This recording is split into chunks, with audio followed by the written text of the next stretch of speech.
Teleamazonas presenta Hora 25.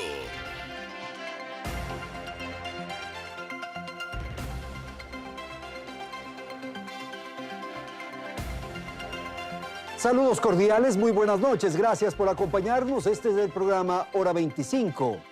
Las luchas femeninas se expresan en distintos lugares del mundo. Hay países y regiones que han avanzado más que otros. Los derechos de las mujeres deben ser visibilizados, planteados, discutidos. Las causas de las mujeres tienen que ver con aspectos culturales, sociales y políticos. Hay temas que se deben resolver. Por ejemplo, los derechos de la mujer están relacionados con la educación, la vida libre de la violencia, la participación política, el desarrollo, la salud, el trabajo, la sexualidad, los derechos reproductivos.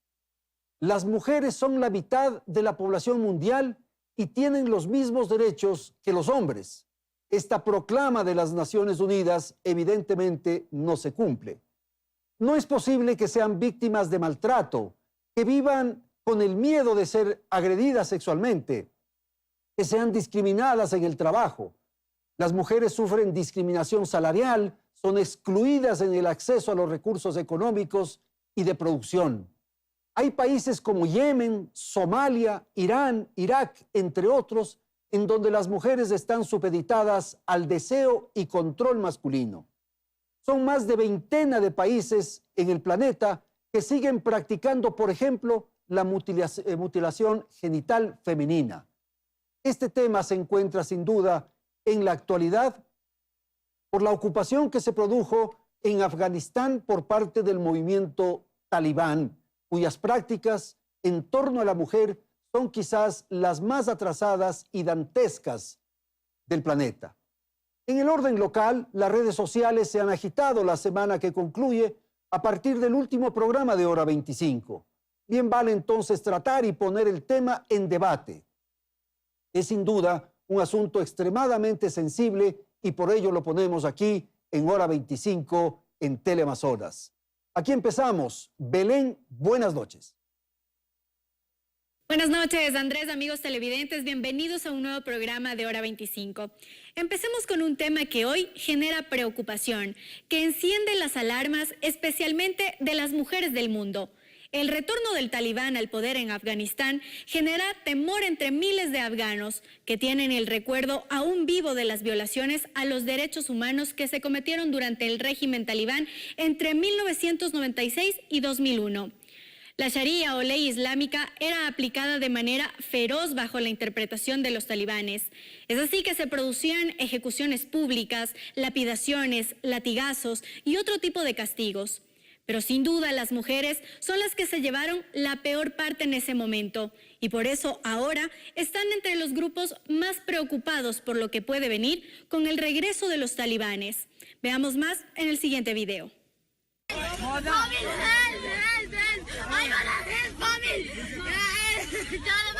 Estas son las súplicas desesperadas que hacen las mujeres afganas en el aeropuerto de Kabul. Piden desgarradoramente que las saquen de su propio país para vivir en libertad. Ahora miremos estas imágenes de una madre desesperada que entrega a su hija a los militares para que la lleven a un sitio seguro, en donde pueda crecer y alcanzar sus sueños. Con el regreso del talibán después de 20 años, parecería que una nube de sombra y dolor llegó para cubrirlas. Su lucha por adquirir derechos básicos como el acceso a la educación y el trabajo podrían quedar solo como un capítulo de su historia reciente. En pleno siglo XXI y con los talibanes en el poder, las mujeres afganas están perdiendo sus libertades. Dejaron ya de lucir la ropa que querían en público y están siendo obligadas a llevar la denominada burka que las cubre de pies a cabeza. La Asociación Revolucionaria de Mujeres Afganas publicó el pasado martes una lista de las prohibiciones que empezarán a sufrir las mujeres bajo el nuevo gobierno, y en ella incluso indican que podrían ser castigadas con lapidaciones públicas en caso de que llegaran a mostrar aunque sea una mínima parte de sus tobillos. Tampoco podrán usar maquillaje, tacones e incluso tendrán prohibido cantar o reír en voz alta. La conquista que consiguieron para trabajar en lo que deseaban está prácticamente perdida, pues ahora deberán trabajar en casa y solo en ciertas actividades que los extremistas permitan.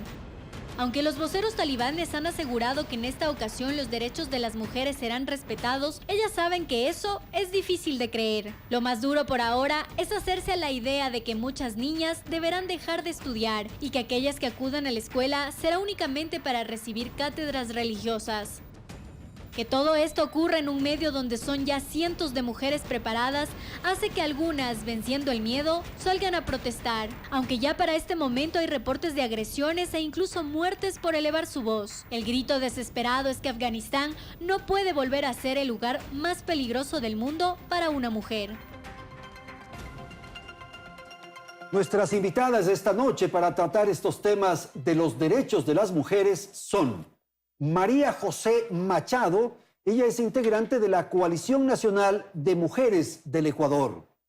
Nos acompaña también Paulina Bercutere. Ella es una política quichua, es integrante de la Plataforma de Mujeres hacia la Igualdad.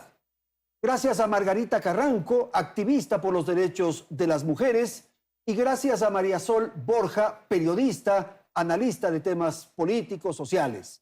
Gracias a la audiencia. Margarita, esto que ocurre en Afganistán, un horror. Buenas noches. Un horror, es inaudito, es irresponsable, no me caben las palabras.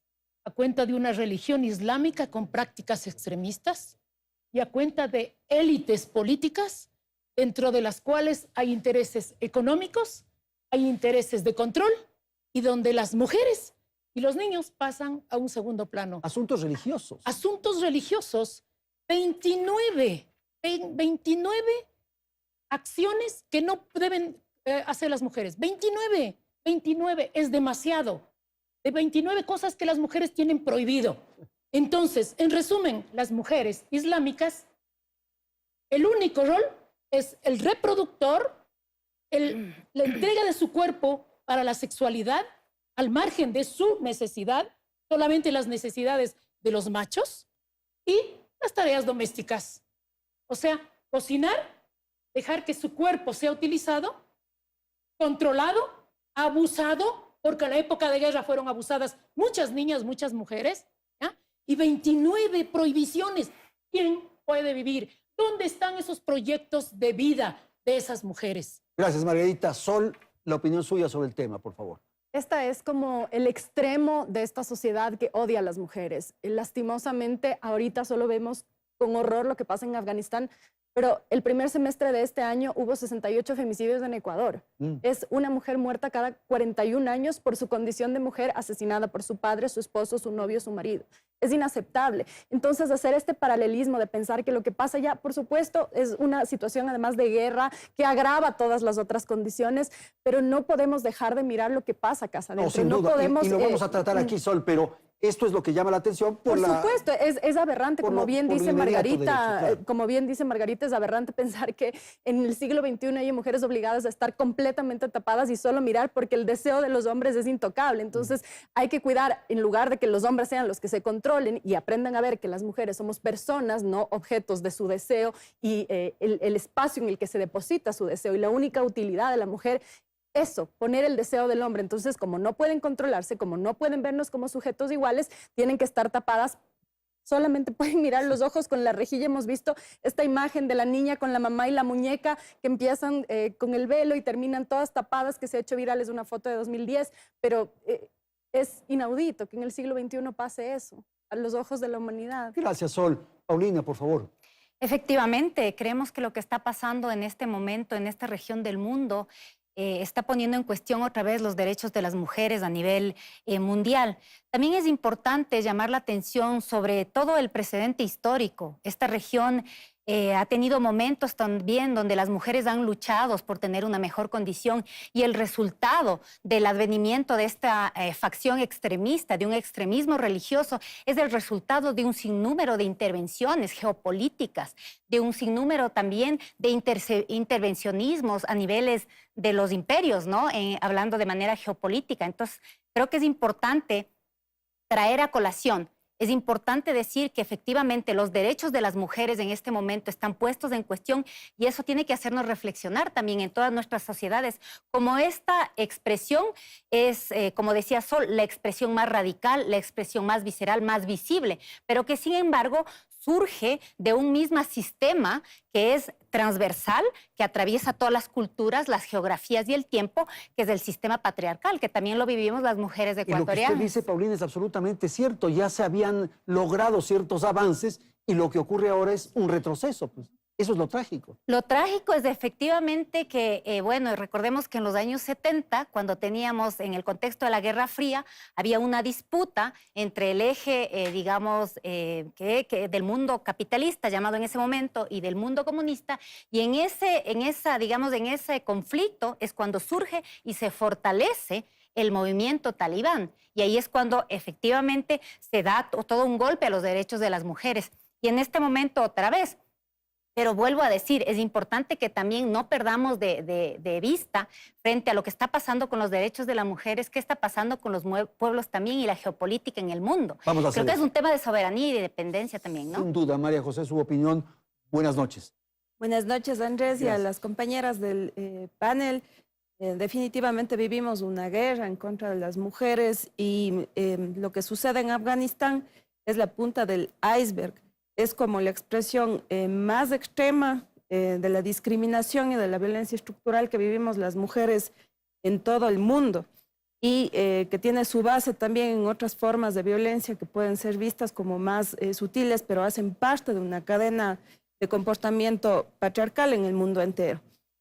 Hay aproximadamente 1 millón de personas desplazadas, de las cuales el 70% son mujeres, niñas y niños que buscan refugio. De ahí creo que es importantísima la responsabilidad de la comunidad internacional también para acoger a estas niñas y mujeres que huyen de violaciones sistemáticas, de ser utilizadas como armas de guerra, de la esclavitud doméstica y también de los matrimonios forzados a temprana edad. Esas son algunas realidades que viven las mujeres afganas y que son una muestra de cuáles pueden ser las consecuencias más radicales de cuando en la política no exista una perspectiva transversal de derechos y de igualdad para todas. Entonces creo que lo de Afganistán nos debe llamar la atención sobre la guerra contra las mujeres en el nivel global y también alentarnos a asumir compromisos en todos los países. Vamos a hacer eso justamente y por eso damos paso a Belén, que tiene un aporte adicional que nos pone ya otros elementos en discusión aquí en Hora 25. Después de lo que hemos escuchado, es preocupante entonces que se puedan generar retrocesos en cuanto a los derechos que las mujeres han alcanzado tras una lucha de varios años y desde diferentes aristas.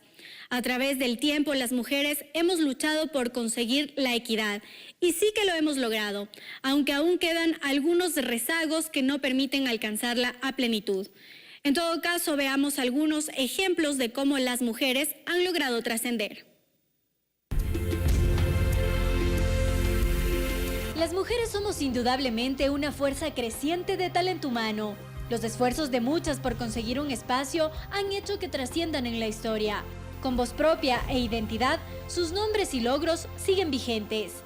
Las listas de mujeres influyentes en el mundo son extensas, pero aquí recogemos solo algunos nombres, como el de Valentina Tereshkova, quien en 1963, a sus 26 años, se convirtió en la primera mujer en viajar en solitario al espacio. Traigamos ahora a la mente a personajes más actuales, como Malala Yousafzai, quien es mundialmente conocida por su activismo por los derechos de las mujeres en Pakistán y el mundo. Se convirtió además en la mujer más joven en ganar un premio Nobel de la Paz con tan solo 17 años. Ahora pensemos en las mujeres de Ecuador y sus luchas. ¿Cómo no mencionar entonces a Matilde Hidalgo de Procel, quien fue pionera en todos los ámbitos? Fue la primera mujer en el país en graduarse de la secundaria, la primera mujer en terminar la carrera de medicina y la primera mujer en sufragar en Ecuador. Además, se convirtió en la primera en acceder a este derecho en toda América Latina. Las luchas por los derechos de las mujeres indígenas llegaron de la mano de Tránsito Amaguaña y Dolores Cacuango. Y ya en la actualidad, no es difícil encontrar a cientos de mujeres desempeñándose en varias áreas que antes estaban destinadas exclusivamente para los hombres. Aunque estas conquistas no han sido fáciles, se consiguieron y hoy solo impulsan a seguir peleando por una sociedad cada vez más equitativa. Sol, ¿la desigualdad o la discriminación? Por favor. Todavía tenemos este famoso techo de cristal. Los hombres ganan más salario que las mujeres por hacer el mismo tipo de trabajo. Todavía en los gobiernos, en el Ejecutivo, la mayor cantidad de gobernantes son hombres. Vimos las últimas elecciones un ejemplo de 16 o 17 candidatos, apenas una era mujer. Hay un poco menos desigualdad, un poco menos en el ámbito legislativo, pero todavía falta mucho camino por recorrer. Es decir, que sea noticioso que haya una mujer que haya logrado ser astronauta demuestra justamente cómo había esa desigualdad, porque finalmente si es que hubiera habido equidad, pues no era nada del otro mundo y no había nada que reportar allí, o la primera mujer que vota, o la primera mujer que se convierte en presidenta de la República. Cuando tuvimos aquí la primera mujer que se convertía en presidenta de la Asamblea, era noticia, lastimosamente, ya en pleno siglo XXI. Entonces eso sigue demostrando, en lugar de demostrar que las luchas, en efecto, las luchas han funcionado y hay que continuar, pero sigue demostrando cuánta desigualdad hay ahí, las oportunidades de las niñas, esta famosa brecha que hay en los niños cuando están en la escuela y se rompe el interés por la ciencia llega hasta un punto. Entonces, hasta ese punto, a las mujeres las desincentivan y ellas salen de este espacio para poder jugar los juguetes, las muñecas, las cocinitas, etcétera. Todavía eso está muy arraigado y está arraigado en todos nosotros porque todos hemos crecido en una sociedad machista. Ok, María José, opinión, discriminación, desigualdad. Desigualdad y discriminación afectan a las mujeres desproporcionadamente y esto tiene que ver con una violencia estructural que existe y que tiene su expresión más cruda en los feminicidios. Ya en este año tenemos hasta junio reportados 105 feminicidios y más de 800 feminicidios desde 2014 que hubo el tipo penal aprobado por la Asamblea Nacional. También está la brecha salarial que es del 20%, están situaciones como las de la pobreza, y que se ha profundizado evidentemente con la pandemia. Los costos de la pandemia se han trasladado hacia las mujeres. Se ha trasladado hacia las mujeres el desempleo, por ejemplo. 7 de cada 10 hogares con jefatura de hogar femenina perdió sus ingresos durante la crisis sanitaria por COVID-19. Igual tenemos brechas en educación, en participación política y este relato de las mujeres pioneras tiene como correlato, como contrarrelato, la opresión en la que se encuentran la gran mayoría de las mujeres. Como decía María Sol, que sea noticia, que una mujer sea pionera, nos habla mucho de cuál es la situación general de sumisión de las mujeres. La mayoría de las mujeres están en este momento en el país desempleadas, viviendo violencia, con problemas graves en el acceso a la justicia, a la salud sexual y salud reproductiva, a la participación y también a la autonomía económica. Okay. Margarita, ya María José pone otro elemento en la conversación que es la violencia, ¿no es cierto? Y eso vinculado con la justicia, por favor. Claro, el tema de la violencia, inclusive en la etapa de pandemia, subió de nivel. Decir que del 911 cuando llamaban, ¿cómo llamaban? Cuando yo hablé con el señor Juan Zapata a preguntar... De las casas llamaban a pedir auxilio. Del baño y del closet. Tenía que esconderse porque el agresor estaba dentro de casa. Y también el tema de niños, niñas y adolescentes. La persona que acosaba sexualmente a su hijo estaba dentro de casa. ¿Cómo vivieron dentro de la pandemia? Se agudizó este tema y por lo tanto el tema del sistema de justicia tiene que adaptarse a las víctimas, mujeres, niños, niñas y adolescentes. Estamos en eso y digo porque yo estoy involucrada en eso, para lograr empatía, ponerse en los zapatos del otro, los operadores de justicia. Desde la justicia. Desde la justicia. Tienen que ser empáticos. Estamos trabajando para eso, para que esa empatía permita ponerme en los zapatos del otro y adaptar la justicia a ellos. No ellos a la justicia. Los niños no nacieron para estar en un ámbito de justicia. Las mujeres tienen miedo a denunciar y ese miedo a denunciar hacen que sigan en los círculos de violencia. Por lo tanto, tiene que cambiarse el sistema para que se adapte a los derechos de las mujeres.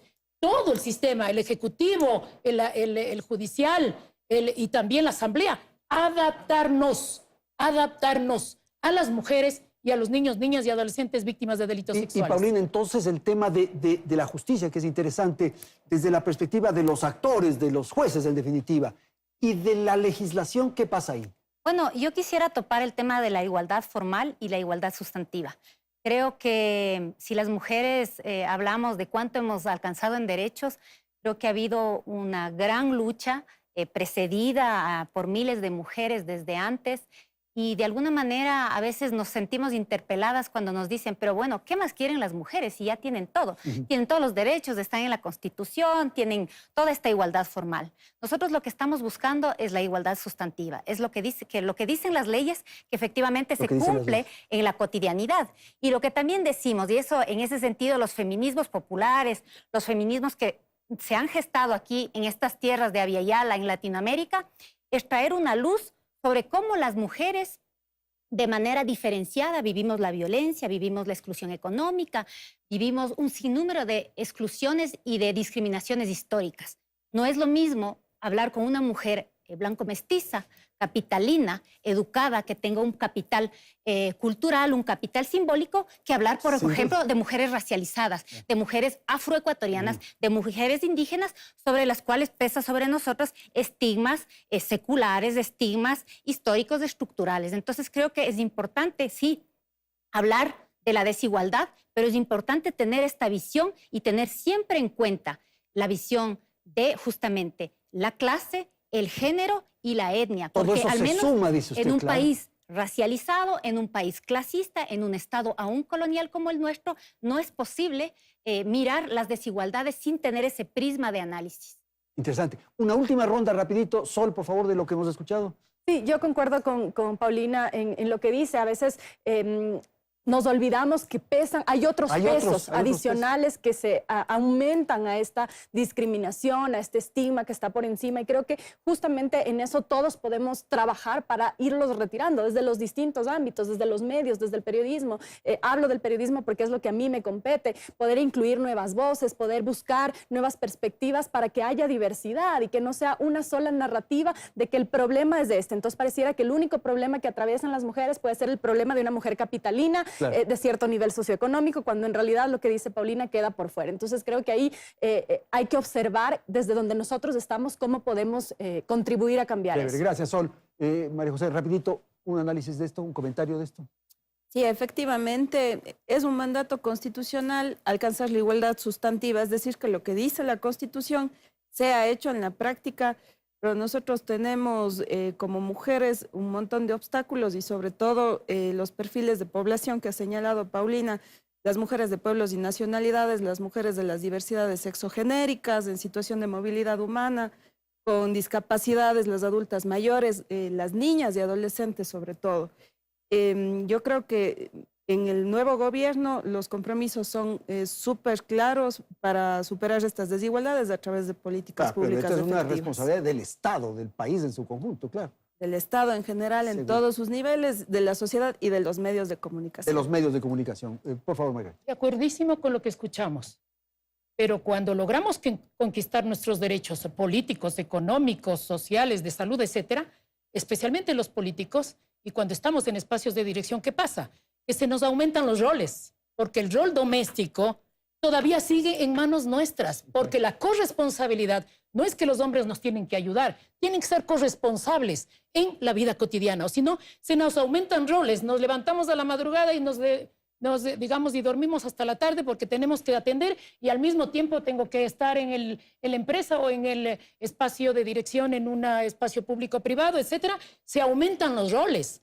Los derechos tienen que ser totales. En la vida cotidiana, los dos hacemos las cosas de manera igual, no ayudando, sino responsables. En la vida pública tenemos los mismos derechos. El derecho al ocio es el mismo. El hombre sale todos los viernes, para poner de ejemplo, y cuando la mujer empieza a salir de manera independiente, por supuesto con responsabilidad, respeto a los dos, más o menos es bien visto el hombre, es un rol normal en el mundo público, inclusive el derecho al ocio. Para las mujeres ya casi no nos queda cuando tenemos también ese derecho.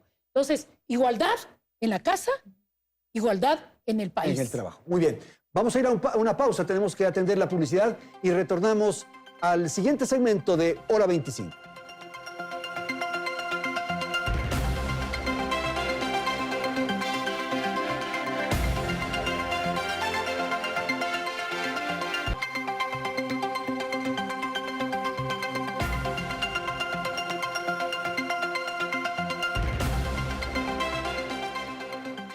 Gracias por continuar en nuestra sintonía. Como mencionábamos antes, aún quedan algunas luchas por conquistar. Veamos algunos datos que así lo reflejan. El índice global de brecha de género, que tiene como objetivo medir en 153 países del mundo la paridad entre hombres y mujeres en 4 áreas: salud, educación, economía y política, demuestra que en Ecuador la brecha alcanza el 72,9%, situándose en el puesto 48. Aunque la brecha de escolaridad entre hombres y mujeres no es tan grande, sí lo es en el tema laboral. La última encuesta nacional de empleo, desempleo y subempleo muestra que solo 2 de cada 10 mujeres que forman parte de la fuerza laboral tienen un empleo adecuado. Además, la tasa de desempleo en mujeres es del 6,7%, mientras que en hombres es de solo el 3,7%. En el ámbito político, por ejemplo, citemos lo que ocurre en la Asamblea Nacional, en donde hay 52 legisladoras, es decir, solo el 38% de las 137 curules están ocupadas por mujeres. Esto apenas un punto porcentual más que en el periodo anterior y es la misma cifra que en el periodo 2013-2017.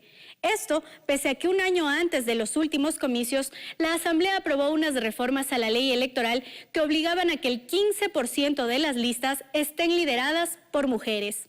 Estos son solo algunos de los datos que muestran la realidad de la gran mayoría de mujeres en el país. ¿Qué hace falta para cerrar estas brechas? Y claro, eso vamos a desarrollar inmediatamente, justo lo que acabamos de señalar en el reportaje, en esta nota de Belén. Paulina, la participación pública, la participación política, por favor. Efectivamente, yo creo que ahí es donde subsisten bastantes aún desafíos para nosotras las mujeres. Hablando para las mujeres en general, y ahora si es que hablamos para las mujeres indígenas, para las mujeres afroecuatorianas, para las mujeres racializadas, para las mujeres discapacitadas, rurales, de los sectores populares, todavía aún más. Hoy día en la Asamblea Nacional tenemos un 38% de representación de las mujeres. Veamos dentro de esa representación cuántas representan a mujeres con las características que he mencionado hace un momento también. Y lo que sí sorprende, por ejemplo, si es que vamos a las localidades, es que en el tema, por ejemplo, de las representaciones más duras, donde de alguna manera existe una representación de la figura de la autoridad, es decir, prefectas, es decir, alcaldesas. Nosotros en el Ecuador estamos con un 7%, por ejemplo, para la representación de alcaldesas. Dentro de esas no tenemos una mujer indígena, ¿no? Algunas mujeres afroecuatorianas, pero no hay una mujer indígena que represente justamente. Por eso es que es importante, Andrés, cuando hablamos justamente de la representación y de los imaginarios, porque para nosotras las mujeres nos ha costado tanto estar en el espacio público, en el espacio de las decisiones, en el espacio de la disputa del poder, que es importantísimo justamente resquebrajar esos imaginarios. Por eso es que para nosotras, por ejemplo, para las mujeres de pueblos, nacionalidades, cuando estamos en el espacio político, nosotras igual tenemos algunos signos para reivindicar, por ejemplo, nuestro traje que históricamente ha sido concebido como el personaje doméstico, el personaje de servicio, con todo este trasfondo racista también, nosotros lo reivindicamos para poder justamente romper esos imaginarios. Por eso ahí también es el rol de los medios de comunicación. El rol de los medios de comunicación es fundamental para no reproducir esos estereotipos que vienen de siglos, es decir, no reproducir que nosotras las mujeres racializadas, las mujeres afroecuatorianas, las mujeres indígenas, pertenecemos al espacio íntimo, al espacio del cuidado, al espacio socialmente desvalorado, a la cocina y a las labores de crianza, que sí las reivindicamos, porque también es una dimensión que queremos reivindicarla, también politizarla como debe ser. Pero no es la única definición que nos define, vuelvo a decir, como mujeres. Ok, Margarita. Sí, yo estoy de acuerdo con eso.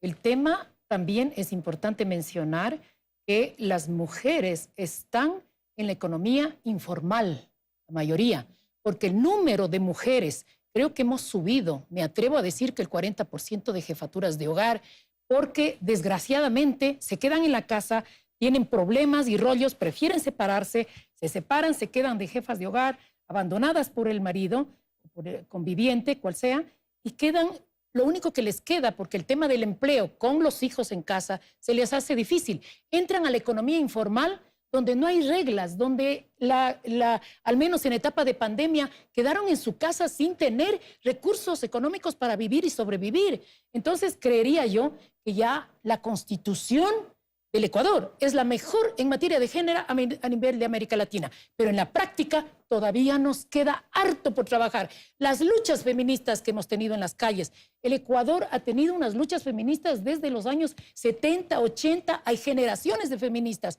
Unas somos más institucionalizadas. Hay que luchar porque las políticas públicas en el Ejecutivo sean ya no de acciones positivas, de igualdad directo, porque ya nos cansamos de las acciones positivas. Acciones en el tema de la política. Tenía la ley de cuotas, una cuota para las mujeres, una cuota. Si tenemos los mismos derechos, hasta que tenemos la ley de igualdad. O sea, ya tenemos la igualdad política, pero en la práctica, lo que acaba de decir, no existe todavía.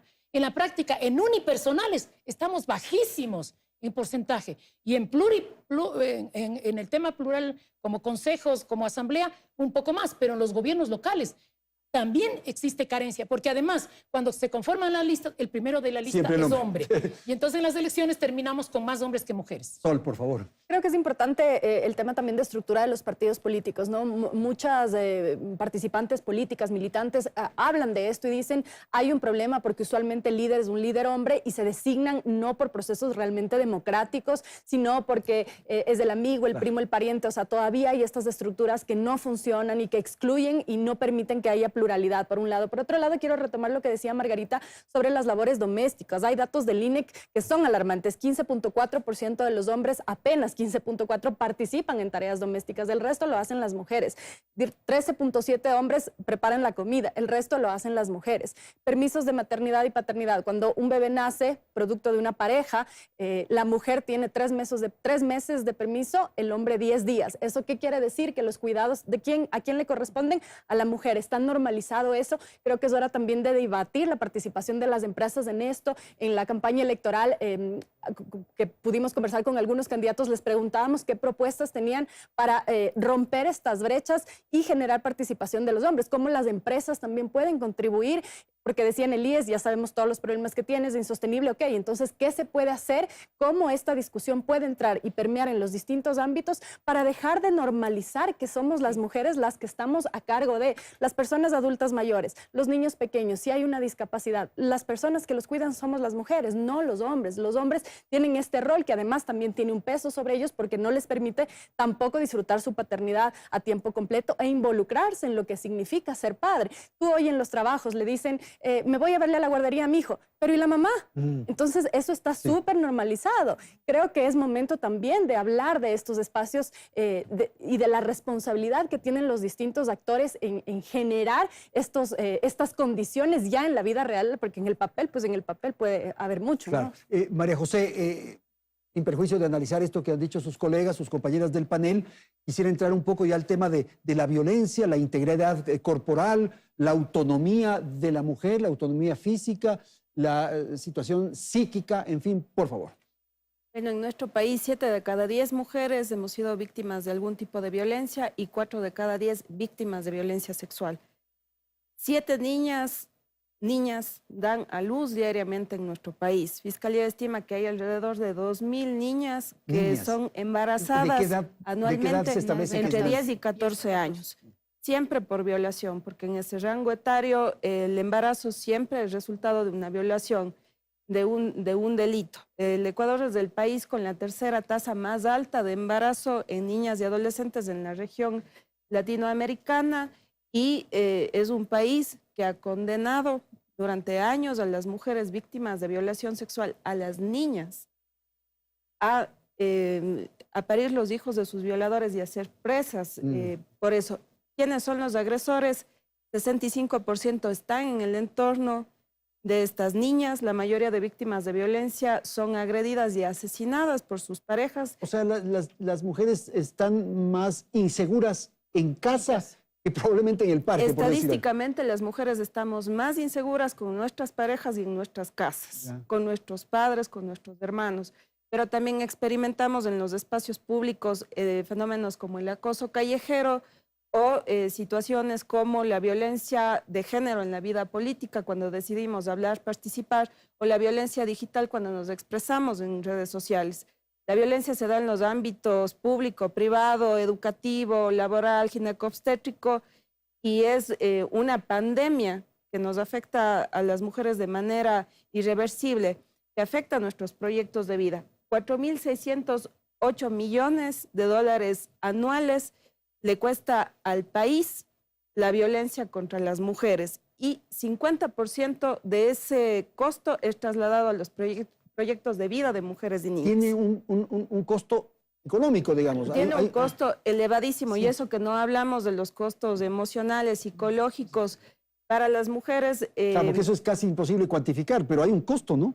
Hay un costo enorme, entonces el Estado ecuatoriano se ahorraría ese dinero, si hablamos en términos económicos, que es con lo que a veces podemos convencer, 4.608 millones de dólares anuales le cuesta al país la violencia contra las mujeres. El 50% de ese monto se traslada a nuestros proyectos de vida, lo cargamos las mujeres y niñas sobre nuestros hombros, y el país ahorraría ese dinero si nos importa la reactivación económica. Invertir en prevención de violencia contra las mujeres y del embarazo adolescente no deseado, haría que todo ese dinero se pueda invertir en el avance de nuestros derechos y no en reparar nuestras vidas rotas por la Margarita, violencia. la violencia, la agresividad contra la mujer, el tema del cuerpo que estuvimos hablando, la integridad del cuerpo. Es terrible, la violencia es la máxima expresión, al menos el femicidio es la máxima expresión de la violencia. Y en esto, con la sociedad civil hemos trabajado. Y el Consejo de la Judicatura, del cual soy parte, lanzó la semana anterior el instrumento de medición de tiempos procesales, ¿ya?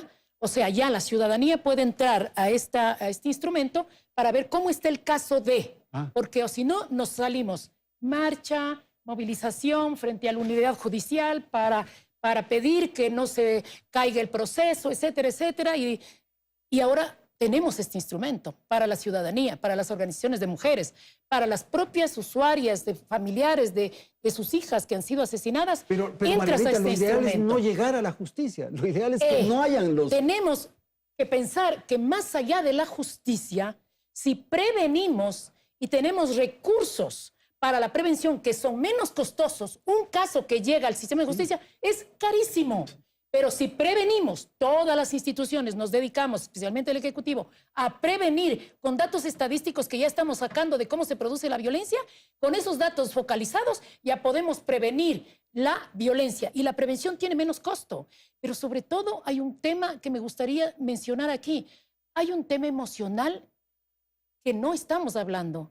El tema del afecto, el tema de cómo se trastoca, cómo de repente tú estabas así y de repente terminas así, con miedos, con temores. Por eso el acompañamiento a las víctimas desde que entran al sistema de justicia, que eso es lo que tenemos que hacer y estamos en ese camino, tienen que estar acompañadas. Por ejemplo, tenemos el ayudante de primera acogida que le acompaña, pero necesitamos un psicólogo y terapeutas, tanto públicos como privados, que le acompañen a la víctima durante el proceso. Porque si no me acompañan, yo tengo miedo, lo veo al agresor ahí y mejor ya no lo denuncio y no mejor logras me superar retiro. eso nunca. Eso está, Entonces, eso sí, está. acompañamos el proceso hasta la sentencia y esa sentencia la vigilamos, el tema de la reparación de derechos, porque su proyecto de vida se truncó, hay que vigilar esa sentencia con sus reparaciones para que esa mujer se recupere emocionalmente, porque el tema emocional es bien fuerte. Se recupere emocionalmente y recupere su proyecto de vida. Entonces, en este proceso inclusive hay el de la suspensión condicionada, tiene otro nombre, yo no soy abogada, del proceso, donde cuando hay niveles de violencia bajos y medios, el hombre reconoce que cometió ese error y tiene la posibilidad, si ella lo admite y si ella lo desea, el juez determina, poniéndose las partes, a recuperar con la terapia psicológica y terapéutica para ella, para él y para el entorno familiar, porque hay violencia indirecta que la tienen los niños. Los otros. Sí. Un espacio, una familia que está violentada, los niveles de producción bajan. La empresa privada hizo un estudio en las empresas que los hombres agresores o víctimas de violencia que trabajan son improductivos. Pero si la violencia disminuye y desaparece, hasta la economía mejora, haciendo un enlace entre la economía Perfecto. y la disminución de Rápidamente, Paulina, su opinión sobre la violencia. Bueno, efectivamente creemos que la violencia es transversal y los índices que tenemos en este momento están muy por debajo de la realidad. Creemos que hay un amplísimo subregistro. Creemos que los datos oficiales no expresan, porque somos una sociedad culturalmente violenta, ¿no? Y eso tiene que alertarnos y de eso hay que hablar. Así como somos una sociedad racista, aunque eso nos descoloque y nos incomode, pero hay que hablar de estos temas. Creo que también existe un gran silencio donde el Estado, y hay una gran deuda, sobre todo con las mujeres racializadas, con las mujeres indígenas y las mujeres afroecuatorianas de este país.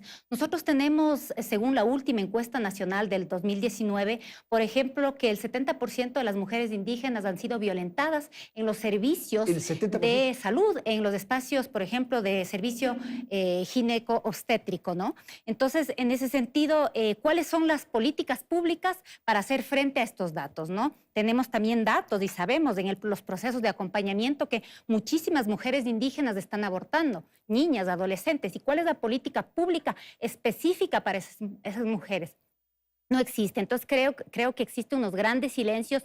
Creo también que no existe la suficiente responsabilidad política de los gobernantes. Digo los gobernantes con énfasis, porque la política sigue teniendo una visión patriarcal, masculina y machista, cuando, digamos, discursivamente se habla de los derechos de las mujeres de manera muy, digamos, discursiva, voy a decirle, políticamente correcta, pero se desmantelan los presupuestos públicos, se desmantela no solamente el presupuesto para financiar la ley contra la violencia, que fue un resultado de la lucha de las mujeres en el 2018, compañeras, pero también se desmantela el sistema público deficiente de cuidados, es decir, centros de cuidados infantiles, se desmantela el acceso a la salud, porque como han dicho mis colegas, quienes estamos históricamente al frente de los cuidados de este trabajo no reconocido que no permitiría la existencia humana, somos las mujeres. ¿Y quiénes estamos frente a la precariedad cuando el Estado se desmantela, cuando el Estado, con una visión neoliberal, quita presupuestos para la salud, para la educación, para el Ministerio de Inclusión Económica? Se afectan las mujeres. Somos las mujeres más. Ok, Sol, rapidito, por favor.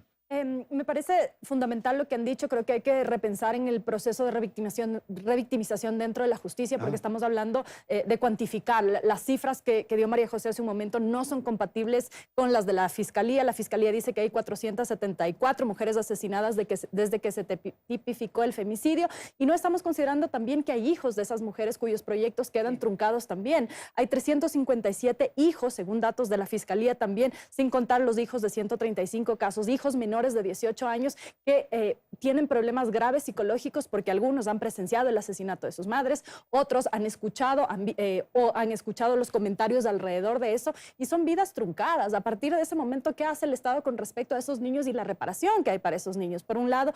Y por otro lado, creo que también es fundamental, y regreso ahí un poco a lo que a mí me compete, que estos temas se discutan en los medios de comunicación. Los medios, los noticieros, los espacios de opinión muchas veces están dedicados a temas económicos, a temas políticos, que dejan de lado estos temas que tienen muchísimo también que ver, como decía María José, si queremos verlos también desde el enfoque económico, pues también tiene que ver con economía, ¿no? Sin duda. Vamos a tratar eso en el siguiente segmento. Mantenga usted la sintonía de Hora 25, ya regresamos.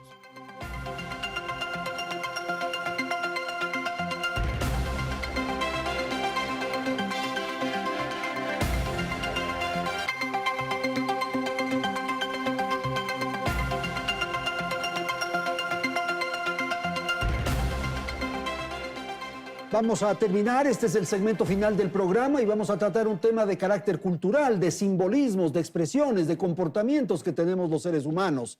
Hay asuntos que hacen relación, por ejemplo, a la publicidad, a los dichos, a las frases, a los mensajes coloquiales, a las preguntas, no le voy a echar miedo al tema, a la música, Sol, al reggaetón, en fin, los simbolismos, por favor. Me parece que es fundamental que podamos repensar qué preguntas hacemos, cómo las enfocamos, a quiénes tenemos al frente para poder hacer estas preguntas con un conocimiento. Y yo entiendo que aquí puede hablar incluso brechas generacionales de desconocimiento. Todos venimos de una sociedad muy machista, cuyos líderes de opinión eran Pero me hombres. estás diciendo viejo, que es una forma de agresión. No, no lo estoy diciendo viejo.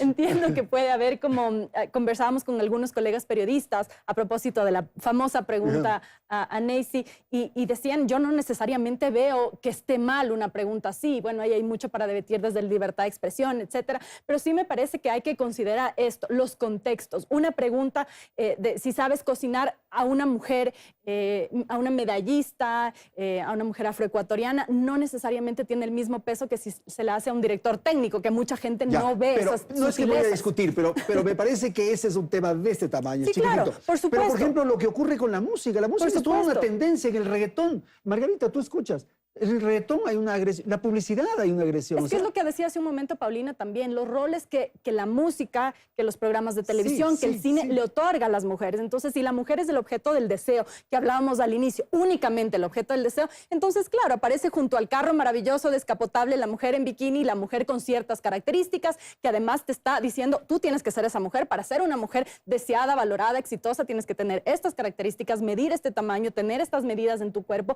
tener este color de pelo, estas facciones en tu cara. Y eso es una contribución que se hace desde la cultura, los medios, el cine, etcétera. Por eso me parece que es importante desde las repensarlo. bromas, los chistes de doble sentido, en fin, por favor, Paulina. Totalmente. Yo creo que el lenguaje no es neutro. El lenguaje está cargado de sentidos. El lenguaje tiene una historia. Y quien formula discursa también. No es lo mismo que usted haga una pregunta, digamos usted, un hombre capitalino, blanco mestizo, educado, con ciertos privilegios, a una mujer afroecuatoriana, a una mujer indígena, sobre la cual pesa una historia y un estigma de haber sido durante siglos secularmente la encarnación del personaje de servicio.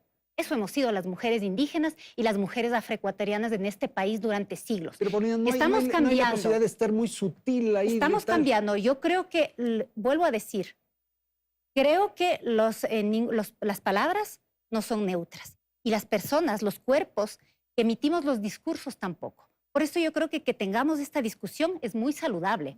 Eso quiere decir... yo me someto a esto, no me queda Eso más quiere remedio. decir que las cosas están cambiando, que las mujeres, que los feminismos hemos hecho que esto se discuta aquí y en las redes sociales. Que esto se discuta aquí y que haya la posibilidad de que los medios de comunicación, de que ustedes, los y las periodistas también puedan tener un enfoque que necesariamente tenga que ver con este enfoque que yo he insistido mucho en este espacio. El enfoque de género, el enfoque de clase y el enfoque étnico. Porque eso somos en este país. Los simbolismos, por favor. La pregunta a la que hacemos alusión reforzaba estereotipos de género, entonces creo que es un momento pedagógico muy importante porque nos trae al debate la eso puede ser lo responsabilidad de positivo los en medio del medios de problema, ¿verdad? comunicación Que sea pedagógico. en la creación y en la recreación de imaginarios y de estereotipos de género. Entonces, los líderes de opinión tienen una responsabilidad reforzada también para visibilizar los temas que nos competen a las mujeres. Hay ya un pronunciamiento también de la Defensoría del Pueblo en el sentido de que es inaceptable que en este siglo se sigan reforzando estereotipos de género. Yo creo que las feministas hemos utilizado metodologías como la elaboración de memes, el recurso al sarcasmo, al scratch, e incluso como formas contrahegemónicas de resistir frente a una violencia sistemática. Y si eso hace que hoy podamos tener en horario estelar y en este espacio tan importante en el nivel nacional, posibilidad de hablar de violencia simbólica y de refuerzo de estereotipos de género en medios de comunicación, me parece que es sumamente positivo. Y yo le agradezco, María José, eso muchísimo del corazón, porque yo también he sido objeto de la violencia digital. O sea, en el transcurso de la semana ha habido un linchamiento. Y lo que usted señala es, creo, la mejor lección de todo esto, que a partir de esto que se produjo, haya una pedagogía, que todos aprendamos. Que todos aprendamos, que cambie también un poco más la dinámica de los grandes medios de comunicación. Hay estudios muy preocupantes, el 70% de los medios de comunicación en el nivel mundial está en manos masculinas. En el ámbito del cine, por ejemplo, solamente en un 30% de ocasiones las mujeres tienen la palabra o tienen un rol dentro de una... directores son varones, Por supuesto que hombres sí. la mayoría. ¿Cuál ha sido el papel de las mujeres en los medios de comunicación como objetos sexuales o en labores domésticas y de cuidados? De ahí la importancia de no reforzar esos roles que son una carga para las mujeres. 23 horas a la semana, una mujer racializada, indígena, ocupa labores domésticas y de cuidados y es una brecha enorme, 23 horas más que los pares masculinos. Entonces, hablemos de corresponsabilidad en las tareas domésticas y de cuidados, hablemos de violencia contra las mujeres, hablemos de la importancia de que se apruebe la ley de interrupción voluntaria del embarazo en casos de violación, hablemos del pacto fiscal por una vida libre de violencia para las mujeres y las niñas, sobre renta básica y sistema nacional de cuidados. Muchísimas gracias, María José. Con usted, Margarita, terminamos. La violencia simbólica está en la ley, pero todavía no está tipificada. Cuando ya la tengamos tipificada, se convierte en un delito y hay que tener cuidado en eso. Pero también la violencia simbólica puede ser un gran instrumento pedagógico para aprender, porque la raíz de esa violencia es cultural. Como está tan naturalizado, el chiste y la broma también está tan naturalizado. Sí. Cuando las mujeres somos empoderadas, no permitimos el chiste y ya a ver un ratito. Pero hay muchas mujeres que creen que está bien y que como es el hombre el que hizo el chiste, y también nos empezamos a reír sin darnos cuenta. El lenguaje, yo tengo una frase que es hombre público, mujer pública. Significa eso. Tú eres un zorro en la política. Ella es una zorra en la política. Esa misma palabra dicha para el hombre tiene una connotación que dicha para la mujer. El lenguaje, la fotografía, la propaganda, esos elementos simbólicos, si el sistema educativo y la casa los utilizamos de manera pedagógica, les hacemos que se den cuenta los niños y las niñas, los jóvenes y las jóvenes, que eso no está bien y que hay que darle la vuelta. Porque aquí no se trata una bronca de las mujeres contra los hombres, porque desgraciadamente hay un tema bien grave. Decimos los hombres son irresponsables, son femicidas, son asesinos, son violadores, etc. ¿Y qué de los hombres responsables, respetuosos, que están aliados a nuestras luchas? Entonces también la generalización no ayuda, ¿ya? No es una lucha, el feminismo no es una lucha de mujeres contra hombres. Yeah. Es una lucha por la igualdad. La igualdad, ya no, esa constitución no la queremos ver solo escrita. Esa constitución con decisión política. Y la decisión política no es solamente les entiendo, no, pongo plata. Ya está. ¿Ya? Pongo dinero para que se construya política pública. Muchísimas gracias la participación de ustedes esta noche, de haber estado aquí en el estudio central de Teleamazonas para hablar un tema tan sensible como el que hemos tratado. Y claro, también les agradezco por haberme enseñado, por haberme permitido aprender, como decía hace un momento María José. Felicidades, Ecuador. Teleamazonas presentó Hora 25.